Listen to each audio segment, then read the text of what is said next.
జై శ్రీమన్నారాయణ. మంచి నిద్రకి ఏమి చేయాలో మనం ఈ శ్లోకాల్లో నేర్చుకుందాం.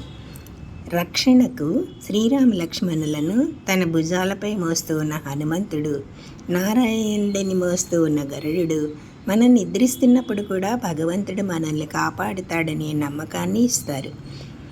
ఇక భీముని కడుపులో వృకమనే అగ్ని ఉండేదని, అది ఎంతటి ఆహారాన్నైనా అరిగించగలదు. ఆయన్ని తలుచుకోవడం వల్ల తిన్న ఆహారం బాగా జీర్ణమైపోయి ప్రశాంతమైన నిద్ర పడుతుంది. అందుకే ప్రతిరోజు రాత్రి పడుకునే ముందు ఈ ముగ్గురిని స్మరిస్తే జీర్ణశక్తి మెరుగవుతుంది, చెడు కళలు రావు. అలాగే భగవంతుని రక్షణ వల్ల ప్రశాంతమైన గాఢమైన నిద్ర పడుతుంది. ఇంకా శ్లోకాన్ని చూద్దాము. రామస్కందం హనుమంతం వైనతేయం మృకోదరం శయనేయ స్మరే నిత్యం దుస్వప్నం తస్య నశ్యతి. జై శ్రీమన్నారాయణ.